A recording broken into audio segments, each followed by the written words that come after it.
Na internet a gente costuma ver só o lado bonito das coisas, né? Então se você tá pensando em entrar no mercado de tecnologia, você tá iniciando a sua carreira, esse vídeo aqui é pra você. Porque eu vou falar sobre coisas que poucas pessoas falam aqui sobre o mercado de tecnologia. Para você já equiparar suas expectativas em relação ao mercado e se preparar para o que você vai encontrar principalmente. Então, um vídeo onde eu vou falar sobre a minha opinião, que pode ser polêmica, sobre alguns tópicos que se eu estivesse começando hoje, eu gostaria de saber. Aliás, se você já trabalha nesse mercado, eu também quero saber a sua opinião sobre o que eu vou falar aqui. Então, bora pro vídeo.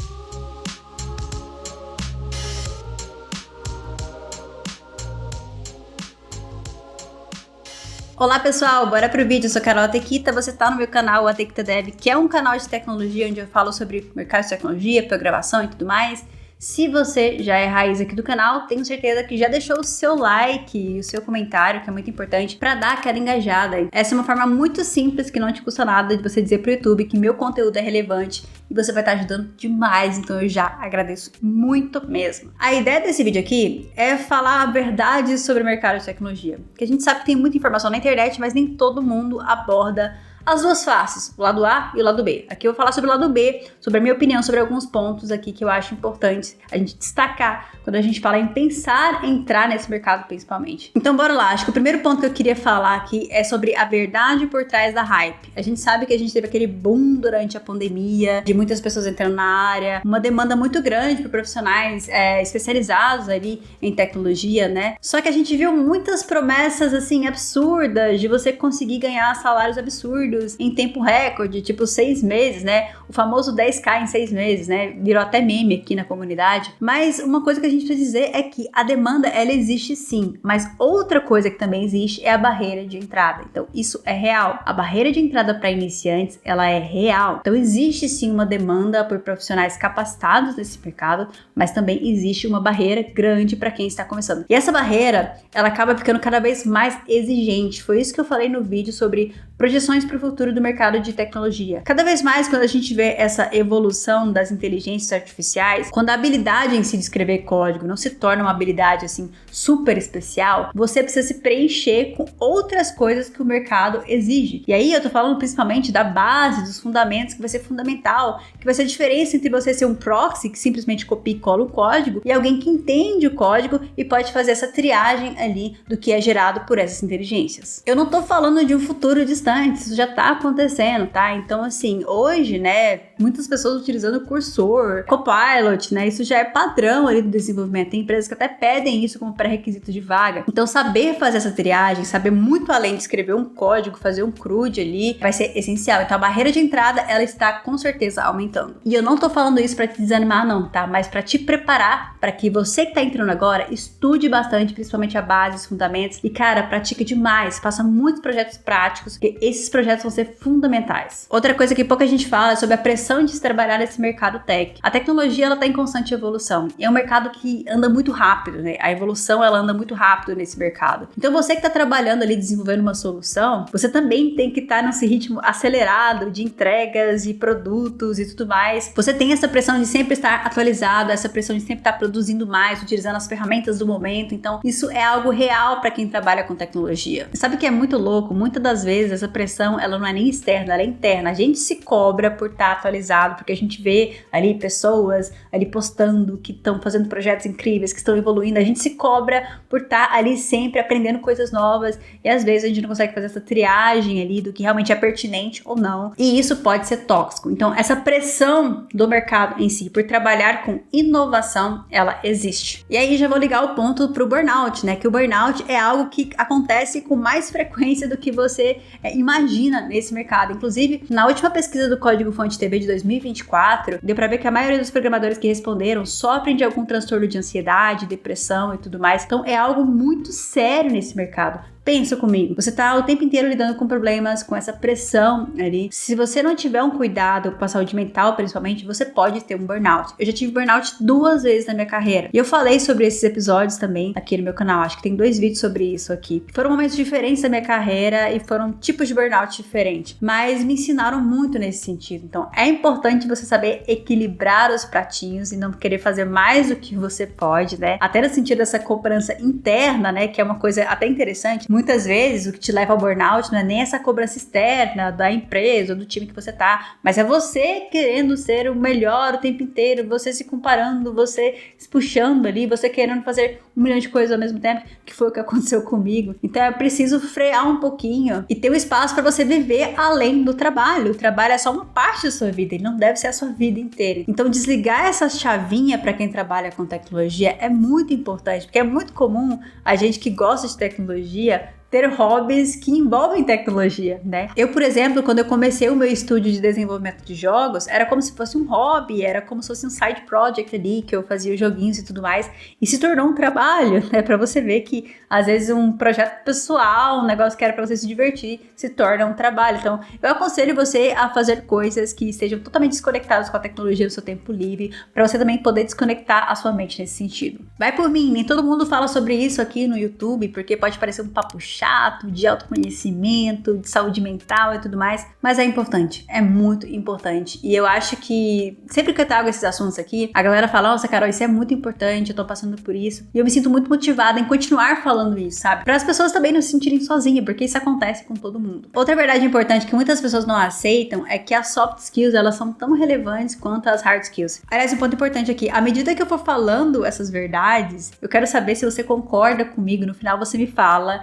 quais pontos você concordou, quais pontos você não concordou e o que você traz a mais ali de opinião sua para esse vídeo. Afinal, esse é um vídeo de opinião, não são verdades absolutas, é o que eu acho do mercado e eu quero saber se a minha verdade ali não é um recorte ou se eu realmente estou enxergando esse mercado com uma visão mais geral do que as pessoas têm essa percepção ali por esse mercado de tecnologia. Então o que eu ia falar é que as soft skills elas são muito importantes, né? Porque tem muitas pessoas, eu tenho certeza que você já viu isso acontecer, daquele cara que ele é muito foda, ele é muito bom tecnicamente, mas cara, ele tá ali naquela empresa 30 anos, não sai do lugar, ele podia estar na top 1 do mundo, mas ele continua lá. Ou a empresa é até boa, ele tá numa empresa legal, mas ele tá como pleno, tá em 10 anos que ele tá como pleno, ele não consegue passar pra sênior, né? Então, a soft skills, ela é muito importante, saber se comunicar, né? Saber trabalhar em equipe, principalmente. Saber vender o seu peixe. Tem muito programador que ele nem é tão bom tecnicamente, mas ele sabe se vender de tal forma que ele pode chegar em lugares que outros programadores, mesmo sendo melhor tecnicamente, não conseguem chegar. Então, cara, quer um conselho? Comece a treinar ali as suas soft skills desde o começo, comece a saber vender o seu peixe, principalmente, porque isso vai ser muito importante para sua evolução. Imagina só se você pudesse aprender tudo que você precisa em 5 dias para poder começar a analisar dados com Python. É justamente isso que vai acontecer na imersão dados com Python da Alura. Você vai aprender do zero sobre limpeza, manipulação e visualização de dados com o Google Colab, aprender o uso prático do Pandas e ainda criar um dashboard interativo com o Streamlit com dados reais ali do mercado de IA. Essa imersão ela é 100% gratuita, não exige conhecimento prévio, então se você está começando do zero você pode participar e as aulas são 100% práticas ali, você tem o apoio da comunidade e ainda vai aprender com pessoas que são referência de mercado, como o Gui Lima, a Val Alencar e o Vinícius Caridade. E no final disso tudo, é claro, você tem um certificado da maior escola de tecnologia do Brasil. Legal, né? Só que as vagas são por tempo limitado. Para você garantir essa inscrição, é só acessar o link que vai estar aqui na descrição do vídeo e também no QR Code aqui da tela. E outro ponto que eu acho também é o desafio de você equilibrar o trabalho e a vida pessoal. É uma coisa que hoje eu consigo fazer muito melhor, mas durante um tempo ali, principalmente trabalhando como freelancer, eu misturei muito as coisas. E eu acho que é uma confusão que acontece muito no trabalho remoto, tá? Você não ter essa separação física, né? Principalmente,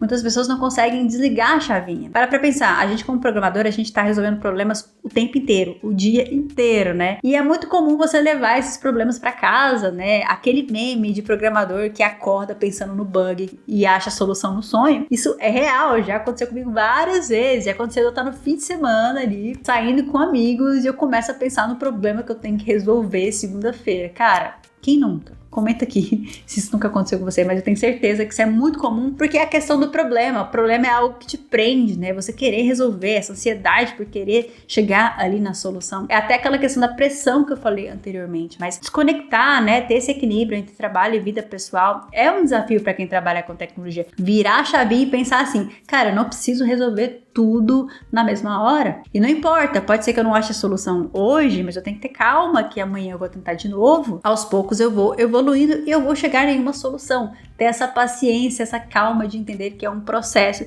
e que você não precisa resolver tudo exatamente na mesma hora. Sabe uma coisa que me ajudou muito? É configurar ali, principalmente meu celular, para ter horários de foco e horários de diversão. Então, nos meus horários de foco, eu desligo notificações de aplicativos que possam me distrair. Por exemplo, Instagram, a notificação do YouTube, LinkedIn e tal. Eu desligo tudo isso e deixo só a parte do trabalho. E quando eu não estou trabalhando, eu mudo o modo do meu celular para desconsiderar tudo relacionado ao trabalho. Então, eu evito ao máximo ver coisas de trabalho quando eu deveria estar me divertindo nesse sentido. Tem funcionado para mim, já vai a dica para vocês se você tem essa dificuldade de poder conciliar as duas coisas. E também, é claro, assim como eu disse, indico você fazer coisas além do seu trabalho que não tenham nada a ver com tecnologia em si. No meu caso, eu tenho gostado bastante de desenhar, principalmente, que é uma coisa que eu gostava muito quando eu era criança, foi o motivo pelo qual eu escolhi fazer design gráfico, né? E agora desenho também virou um hobby pra mim, um hobby que eu simplesmente faço por diversão, não tenho a pretensão nenhuma de ser uma super mega desenhista. E cara, é muito bom você ser ruim em alguma coisa. Seja ruim em alguma coisa, se permita ter um hobby que você é ruim e que você não precisa ser bom, de jeito nenhum. Pra que seja um hobby que não se estresse. Eu acho engraçado que tem muita gente que gosta de jogar videogame, né? Ou esses jogos competitivos na internet. E a pessoa vai jogar e era pra ela divertir, mas ela fica mais estressada porque ela tá competindo ali. Então, cara, tenha hobbies que vão te desestressar porque você vai precisar disso. E eu preciso destacar também a importância da saúde mental. Então, você cuidar dessa saúde mental, tem muita gente que não entende essa questão de ser produtivo não é ser workaholic. Ser produtivo é ser uma pessoa que consegue entregar mais em menos tempo. Então é o fato de você otimizar a sua produção e não você ficar trabalhando feito um louco. Então pensar nessa saúde mental, ter esses momentos ali onde você vai se divertir, cuidar de você principalmente, não ter essa pressão consigo mesmo, né? Essa autocobrança consigo mesmo, vai ser importante para que você tenha esse equilíbrio na sua carreira. E uma coisa que me ajuda muito, principalmente, porque saúde mental não é só a saúde mental, mas é o corpo como um todo, é, cara, não ser sedentário. Então, tipo, a gente como programador, a gente costuma ficar sentado 8 horas por dia. Ter ali algum esporte, alguma coisa que você faça. No meu caso, eu luto boxe e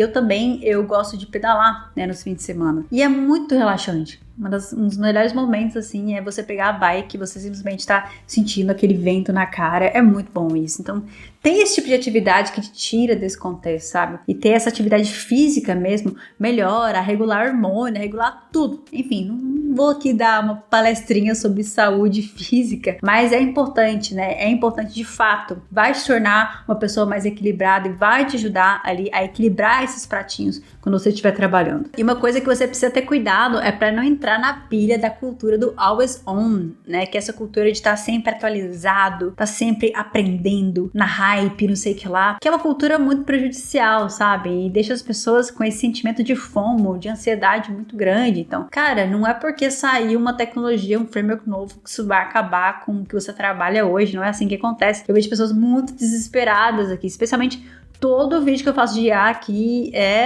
eu tenho que ter essa saúde mental de às vezes ignorar os comentários, porque é muito. Então, assim, ter essa paciência de entender ali o movimento do mercado, entender que as coisas não acontecem do dia pra noite, né? Analisar com calma, né? Isso vai ser importante. Principalmente não sacrificar a sua vida pessoal em prol da sua profissional. Eu acredito muito nisso. Acredito que, sim, a gente trabalha 8 horas por dia, mas o resto a gente tem que ter uma vida além disso. É importante pensar nisso. Agora, outra questão que eu também acho uma verdade aqui que a gente precisa falar é sobre o mito da senioridade, tá? Tem muitas pessoas que acham que a senioridade, ela vem magicamente com o tempo. E não é assim que acontece. E pra mim, a senioridade, ela não tá tão relacionada assim ao tempo. Na verdade, assim, ela não é só sobre tempo de experiência. É o que a experiência vai te trazer, que é o conhecimento, é a sabedoria, né? São os aprendizados. Então, cara, de nada adianta você ser um profissional que tá 10 anos trabalhando com tecnologia, mas você ser um profissional que você não assumiu riscos, que você não se permitiu errar, que você ali não se colocou fora da zona de conforto, que você ficou ali, né, sempre fazendo a mesma coisa o tempo inteiro. Você não vai evoluir. Esse desconforto, ele é necessário para a sua evolução. E essa experiência, esses anos de experiência, eles só vão ser válidos se você realmente tiver aprendizado nessa jornada. E para você ter aprendizado, você precisa errar, aprender e se colocar ali à prova nesse sentido, né? Arriscar na sua carreira, principalmente. Uma coisa que sempre me perguntam é, Carol, como que eu sei se eu tô pronto para um desafio, né? Na maioria das vezes você não vai estar, você não vai se sentir 100% pronto. Mas é questão de você simplesmente topar o desafio. A oportunidade apareceu, vai lá e faz. Mesmo que você quebre a cara, você pelo menos deu algum passo e você aprendeu alguma coisa com o seu erro. É melhor do que ficar no mesmo ponto a vida inteira, se questionando se você deveria ter aceitado ou não e depois ficar nesse arrependimento o resto da vida. Principalmente desencana com esse sentimento de achar que você tem que estar pronto para as coisas, né? Assumir riscos e desafios é importante para você se colocar fora dessa zona de conforto. Isso vai ser fundamental para você evoluir na sua senioridade. E principalmente um ponto que eu acho aqui, tem muitas pessoas que têm essa visão assim, eu quero ser sênior, eu quero ser sênior. Na verdade, a pessoa ela quer o salário e o prestígio do sênior, mas ela não quer ser sênior. Porque sênior, cara, sênior tem que resolver o pepino tudo. Sênior tem que ser aquela pessoa que é referência, aquela pessoa que vai ajudar o time. Muitas vezes não vai ter possibilidade de ser ajudado, né? Às vezes você tá trabalhando num problema muito complexo, que você é a referência ali, você vai ter que se virar nos 30. Com grandes poderes vem grandes responsabilidades, né? O salário é só uma parte, mas também tem a parte da responsabilidade que você adquire, né? Tudo isso é de se levar em consideração. Então também já vou falar um ponto aqui para quem tá muito ansioso, né? Tipo aquela pessoa que quer ser o sênior de 2 anos. É o que eu falei, deixa essa evolução acontecer, né? Viva ali essa jornada, tenha essas experiências. Isso vai acontecer se você estiver evoluindo, se você estiver aprendendo com seus desafios. Mas não queira antecipar as coisas, senão você vai quebrar a cara amargamente. Porque assim como eu falei, ser sênior não é só glamour. Tem a parte da pressão, a parte da cobrança. Então, muito cuidado para você não ser ambicioso demais, depois quebrar a cara por entender que não era nada daquilo que você estava esperando e você, de repente, ter um burnout, porque a pressão é muito maior do que você conseguir lidar naquele momento. Bom, e depois de tudo isso que eu falei, como que eu acho que você deve se preparar melhor para entrar nesse mercado, pensando nessas verdades, principalmente? Primeiro ponto é ter uma boa base de fundamentos. Assim como eu falei sobre codificar, né, programar de fato, escrever código, não ser uma habilidade tão especial assim agora, é mais importante do que nunca você ter uma base sólida de fundamentos, entender sobre lógica, entender sobre paradigmas de programação, sobre arquitetura, porque isso vai ser o diferencial para você conseguir evoluir. Não é só sobre escrever códigos, mas resolver problemas de fato, né? Exercitar sua capacidade analítica, né? E resolver problemas da melhor forma possível. E dentro desse da melhor forma possível, tá ali os conhecimentos de boas práticas, tá ali o seu conhecimento de fundamentos para você poder explorar ali a melhor solução para poder resolver aquele problema. Outro ponto, invista em soft skills, tá? Desde o começo, comunicação, trabalho em equipe, resiliência, né? Isso vai ser essencial para você conseguir evoluir. Outro ponto importante é saber vender o seu peixe, né? Então, tem essa prática de você saber se vender, saber se colocar, saber se posicionar no mercado, porque isso vai te ajudar a conquistar melhores oportunidades ali de trabalho. Seja também realista com as suas expectativas. O trabalho ali, o sucesso, ele leva tempo e ele é construído passo por passo, né? Não é uma coisa que vai acontecer do dia pra noite. Terão dias bons, terão dias ruins, dias que você vai sentir um gênio, dias que você vai sentir muito burro. Isso acontece com todos nós, mas isso é um processo. Entenda que a cada dia que você persiste, você tá um pouquinho melhor do que ontem. E assim você vai continuando e assim você vai evoluindo. Tenha paciência então para entender que é um processo, não queira milagre do dia pra noite, senão você vai se frustrar principalmente. Outro ponto também é construir um network sólido, né? À medida que você vai trabalhando em empresas, se conecte com as pessoas, né? Participe de eventos da comunidade. Isso vai ser muito importante para você conseguir oportunidades. Eu posso dizer que as melhores oportunidades que eu consegui na minha carreira foram através de networking. Foram, de repente, pessoas que eu já trabalhei, que me indicaram ali para processos que eu pude participar, mas tudo isso, o networking, ele é fundamental. Então comece desde o início da sua carreira ali a cultivar essa rede de contatos, porque ela vai te ajudar muito ali na frente. Outra verdade importante é sobre os salários no mercado de tecnologia. A gente sabe que dá para ganhar salários muito bons no mercado, né? Você pode ver aí 15 mil numa CLT, 20 mil numa CLT, até 50 mil numa CLT que eu já vi aqui no Brasil, mas não quer dizer que isso seja uma realidade geral. Eu já fiz um vídeo aqui no canal falando sobre tiers de salários no mercado de tecnologia, e o salário ali do mercado em si, ele tá compatível com o tamanho da empresa que você trabalha. É por isso que muitas vezes quando eu falo sobre esses super salários aqui no canal,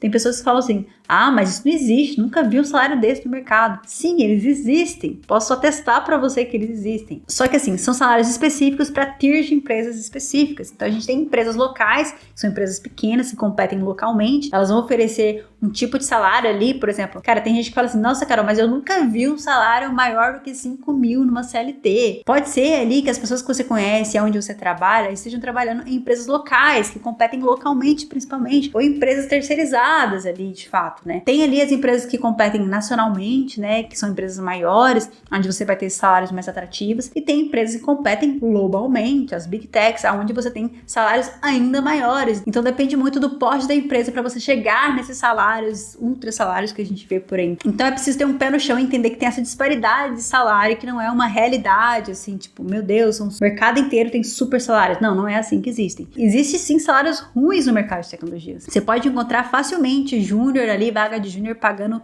R$2.000, quase com um salário mínimo. Você consegue encontrar esse tipo de vaga aqui no Brasil. Mas também tem vagas muito boas. É a questão de você entender ali o tamanho e o tier das empresas que estão oferecendo essas oportunidades. E para fechar, uma dica muito importante é aprender a dizer não.